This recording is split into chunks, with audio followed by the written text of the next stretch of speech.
करता हूं कि भारत के संविधान का संशोधन करने वाले विधेयक को पुनर्स्थापित करने की अनुमति दी जाए। फाड़ा तो है, फाड़ा तो क्या है, और अनकॉन्स्टिट्यूशनल बिल, इसको क्या करेगा? तोड़ेंगे ना तो नहीं, क्या करेगा? ठीक से ठीक किया, जो किया ठीक किया, मैंने नहीं किया, लेकिन जो किया उसको सलाम जानता है पूरा था। BNSS में इतने ऐसे सेक्शंस हैं कि किसी को भी आप एक सेक्शन लगा दीजिए 5 साल के ऊपर का, तो लाजमी है वो 30 दिन के अंदर, 30 अंदर BNS में यह है कि 90 डेज तक पुलिस कस्टडी ले सकती है।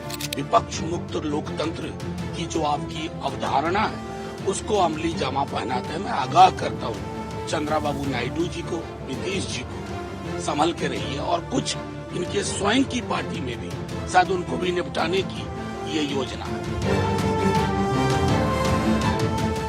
हंगामा भरपूर है पर करप्शन कबूल है, आरोपों का ज्वार है, हर कदम पर तकरार है, राजनीति ढूंढ रही है रास्ते, सब सच्चे हैं, सब अच्छे हैं, पर अपने अपने वास्ते। मॉनसून सत्र सर फुटबल में धुल गया।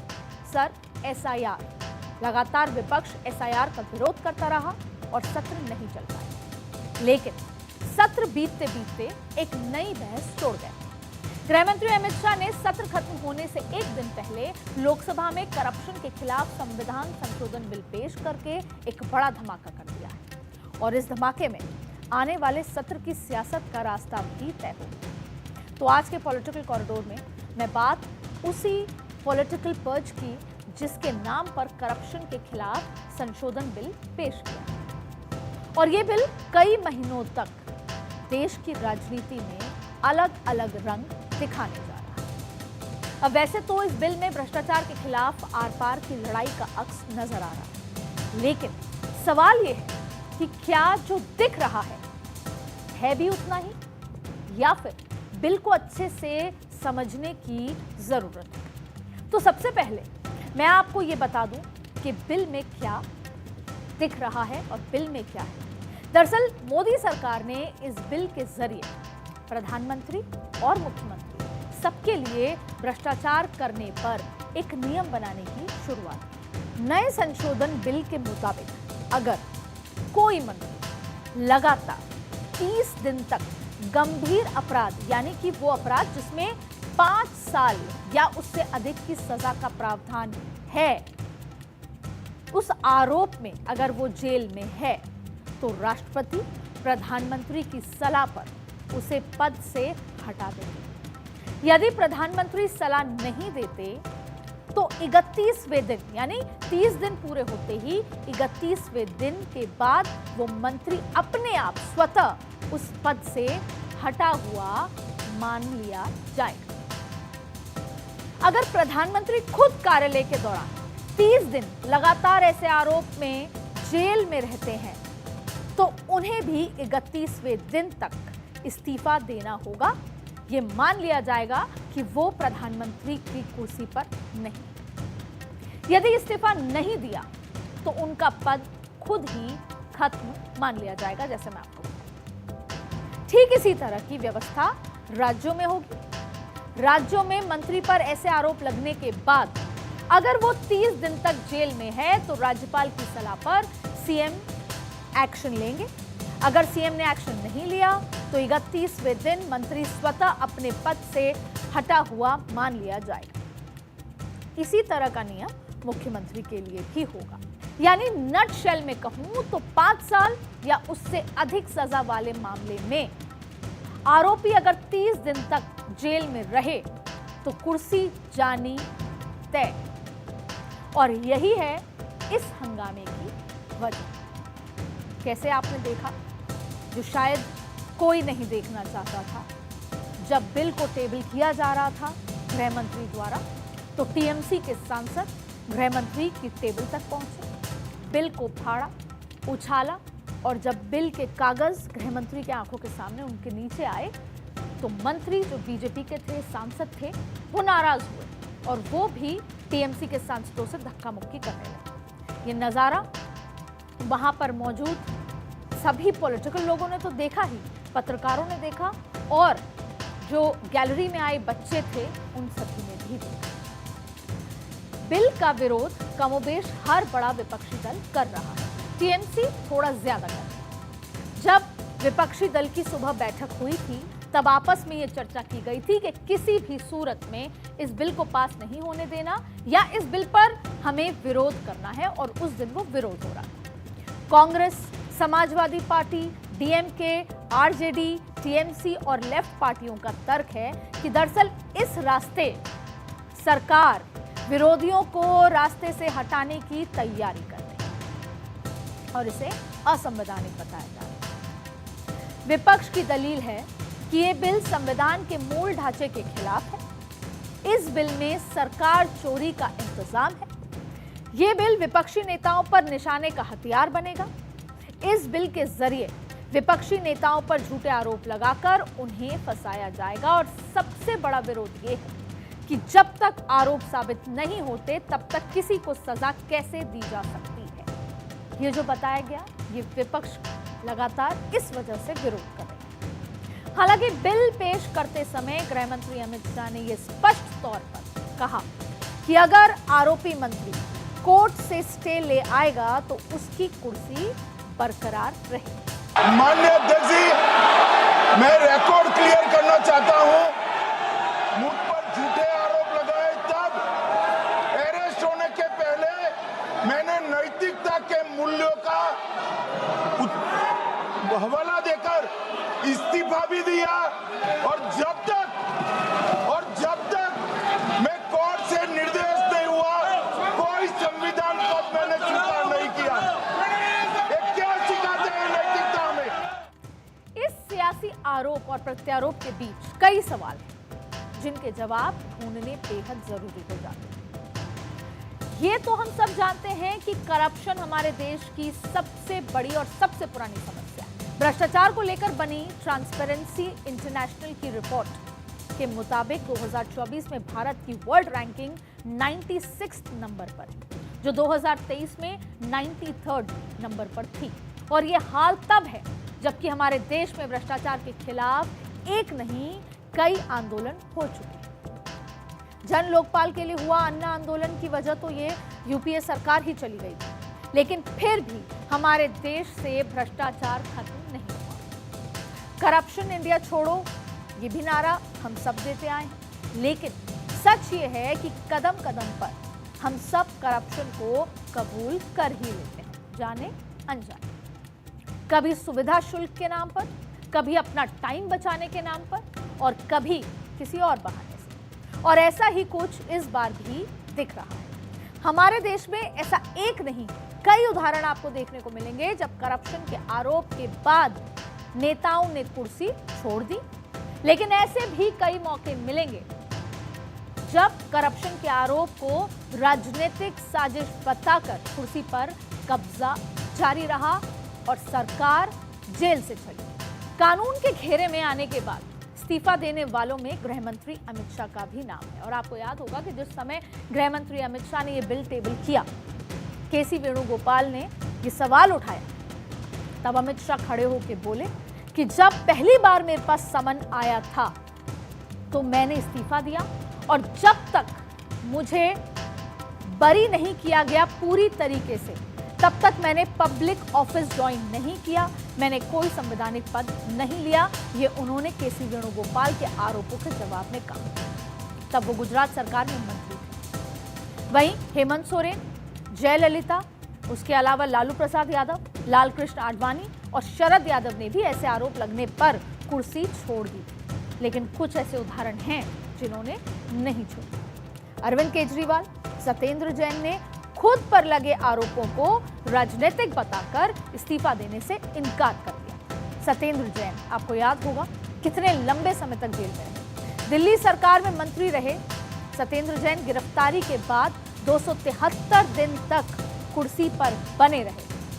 फिर अरविंद केजरीवाल ने भी सीएम पद 180 दिन बाद छोड़ा, वो भी जेल से रिहा होने के बाद, जब ये कहा गया कि ना वो कोई साइन कर सकते हैं सरकारी फाइल्स पर, ना वो अपने सरकारी दफ्तर में जा सकते हैं। जबकि तमिलनाडु सरकार में मंत्री सेंथिल बालाजी ने तो 8 महीने बाद भी इस्तीफा नहीं दिया था। तो वहीं स्टैलिन सरकार में ही मंत्री के पौनमुडी जेल में 3 साल तक रहने के बाद भी इस्तीफा देने से कतराते रहे।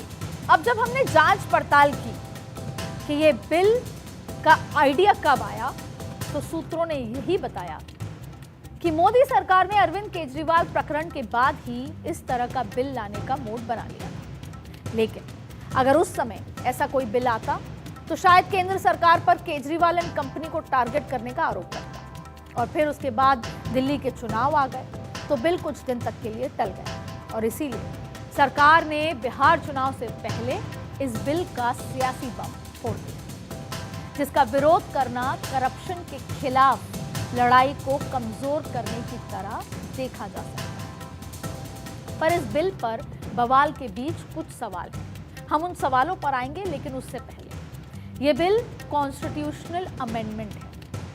जब कॉन्स्टिट्यूशनल अमेंडमेंट होता है तो 2/3 बहुमत की जरूरत होती है। अब आप देखिए कि सरकार ये बिल लेकर आई है, इस पर विरोध आपके सामने है और अब इसे जेपीसी में भेज दिया गया है, जिसमें 21 लोकसभा के सांसद और 10 राज्यसभा के सांसद जाएंगे। जेपीसी इसलिए होती है कि एक विस्तार से इस पर चर्चा की जा सके और सभी लोग अपनी अपनी राय उस पर रख सकें, और बाद में उसकी रिपोर्ट तैयार होती है और फिर उसे लोकसभा स्पीकर को सौंपा जाता है।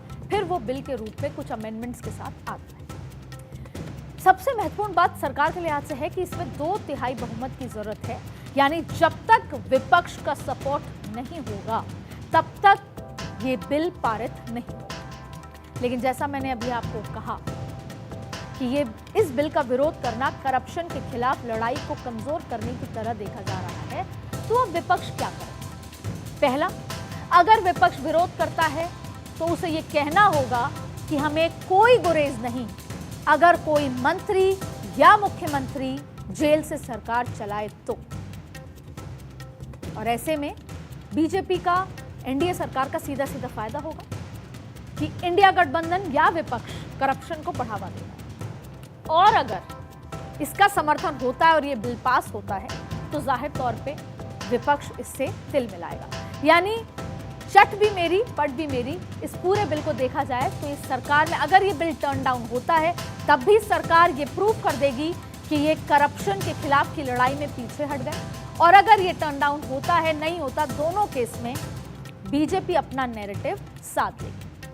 अब बात है सवालों की। इस बिल पर बवाल के बीच कुछ सवाल ऐसे भी हैं जिनका जवाब सत्ता पक्ष को भी देना चाहिए। सबसे पहला और बड़ा सवाल यह है कि इस बात की गारंटी कौन लेगा कि लगाए गए आरोप राजनीति से प्रेरित नहीं। दूसरा सवाल, किसी नेता या मंत्री पर लगा ऐसा आरोप उसका राजनीतिक करियर बर्बाद कर सकता है, तो क्या ऐसे मामले की जांच के लिए कोई टाइमलाइन तय की जाएगी? चौथा सवाल, क्या नेताओं पर लगे आरोप के निपटारे के लिए फास्ट ट्रैक कोर्ट गठित की जाएगी? और इससे भी बड़ी बात ये, अगर मंशा करप्शन खत्म करने की है या फिर आरोपियों को राजनीति से दूर करने की है, तो क्या पॉलिटिकल पार्टीज आरोपियों को टिकट देना बंद करेंगे? ये एक बड़ा सवाल है। इन सवालों का जवाब इसलिए भी जरूरी है क्योंकि नीति की खोट तो दूर की जा सकती है, लेकिन नियत की खोट से जो चोट किसी नेता को पहुंचेगी वो जख्म कभी नहीं भरे जा सकते। और नेता नगरी पर ये सवाल इसलिए उठते हैं क्योंकि पार्टी चाहे कोई भी हो, आरोपी नेताओं से किसी को भी बैर नहीं रहा। मुख्तार अंसारी, अतीक अहमद, ब्रजभूषण शरण सिंह, ये तमाम ऐसे नेता हैं, उनकी कोई कमी नहीं है और उन पे गंभीर आरोप के घेरे में ये रहे हैं, लेकिन फिर भी पार्टियों ने उनको टिकट भी दी है और पद भी दिए। विधायक, सांसद और यहां तक कि मंत्री भी बनते रहे। मौजूदा लोकसभा में भी राशिद इंजीनियर और अमृतपाल जैसे कई सांसद हैं जिन पर यूएपीए जैसा आरोप है। इतने बड़े मामले दर्ज हैं, तो फिर ऐसे लोगों को चुनाव लड़ने से रोकने के लिए नियम कब बनाए जाएं? अब आपको एडीआर की रिपोर्ट क्या कहती है वो बताते हैं। इस समय कांग्रेस पार्टी में 99 में से 49 यानी कि करीब 49% ऐसे लोग हैं जिनके ऊपर कोई ना कोई मामला दर्ज है। सपा में 37 में से 21 यानी कि 57%, टीएमसी के 29 में से 13 यानी कि 45% के आसपास, टीडीपी के 16 में से 8 यानी कि 50% और डीएमके के 22 में से 13 यानी कि 59% और बीजेपी के 240 में से 94 यानी कि 39% सांसद किसी न किसी मामले में आरोपी। और दुख की बात यह है कि मैंने जिन पार्टियों के नाम दिए, सिर्फ वही नहीं बल्कि देश की कोई भी पार्टी आरोपी नेता को टिकट देते हुए ना नहीं कह पाती और टिकट देती। और इस सिक्के का एक पहलू यह भी है कि कोई नेता आमतौर पर आरोप लगने भर से कुर्सी छोड़ना नहीं चाहता। लालू प्रसाद यादव तो चारा घोटाले में नाम आने के बाद पटना से दिल्ली तक जांच रुकवाने के लिए दौड़ लगाते रहे और जब उनकी नहीं चल पाई तो उन्होंने जनता दल से राहें अलग कर आरजेडी बना ली और मुख्यमंत्री पद की कमान अपनी पत्नी राबड़ी देवी को सौंप दी। और जब तक कि उन्हें सजा नहीं मिल गई, बेशक वो मुख्यमंत्री नहीं रहे लेकिन सांसद बनकर यूपीए सरकार में रेल मंत्री भी रहे और देश की राजनीति की दिशा भी तय करते रहे। तो क्या यह जरूरी नहीं कि नेता मंत्री पर लगने वाले आरोपों का निपटारा जल्द हो, ताकि अगर वो दोषी हो तो राजनीति से अलग हो जाए और अगर निर्दोष हो तो फिर बेदाग साबित होकर दोबारा राजनीति में जा सके। जहां तक सवाल इस बिल का है तो मुझे लगता है कि ये पॉलिटिक्स ऑफ परसेप्शन, क्योंकि मोदी सरकार अच्छे से जानती है कि बिल पास कराना उसके लिए आसान नहीं। बिल पास कराने के लिए 2/3 बहुमत चाहिए, इसके बाद ही इसे राष्ट्रपति के दस्तावेज के लिए भेजा जा सकता है और अभी 542 सदस्यों वाली लोकसभा में सत्ता पक्ष के पास 293, एनडीए के 293 सांसद हैं, जबकि 2/3 बहुमत के लिए 361 वोट चाहिए। अगर न्यूट्रल पार्टी भी समर्थन कर देती है तो बहुमत का आंकड़ा जुटा पाना सरकार के लिए आसान नहीं। इसी तरह से राज्यसभा में अभी 239 सांसद हैं और 2/3 समर्थन के लिए सरकार को 160 वोट चाहिए, जबकि एनडीए के पास मात्र 132 वोट हैं और बहुमत तो दूर की कौड़ी।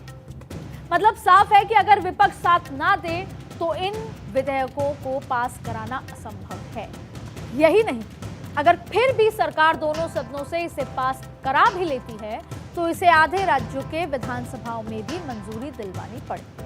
हालांकि ये बात अलग है कि राज्यों में बीजेपी की सरकार ज्यादा है तो वहां ज्यादा दिक्कत नहीं आएगी, पर लोकसभा राज्यसभा में नंबर्स की दीवार सरकार के लिए बड़ी है और इसीलिए सरकार इसे पास कराने की जल्दबाजी में नहीं और फिलहाल इसे पेश करने के साथ ही जेपीसी में भेजने का प्रस्ताव रख दिया गया है। पर इस बिल के साथ करप्शन के समर्थन और विरोध का पेंडोरा बॉक्स खुल चुका है और उसका असर बिहार के चुनाव में पड़ सकता है। अमित शाह ने तमिलनाडु में अपनी एक सभा में उसका जिक्र कर दिया, यानी कि बिहार, बंगाल, तमिलनाडु आने वाले चुनाव में इसका जिक्र बार बार होता है। तो बेशक ये लड़ाई राजनीति के शुद्धिकरण की ही क्यों ना हो, पर इसमें सियासत का एंगल भी है और आने वाली राजनीति की आहट भी। पर यह मत भूलिए कि सियासत का ये शुद्धिकरण ग्राउंड लेवल से शुरू होता है, जहां सिर्फ नेता नहीं, हम सब की भूमिका भी बेहद महत्वपूर्ण है और करप्शन को जब तक जन जन की ना नहीं होगी, कोई भी कानून, कोई भी नियम उसे रोक नहीं सकता। आज के पॉलिटिकल कॉरिडोर में बस इतना ही। देश दुनिया की बाकी खबरों के लिए देखते रहिए भारत।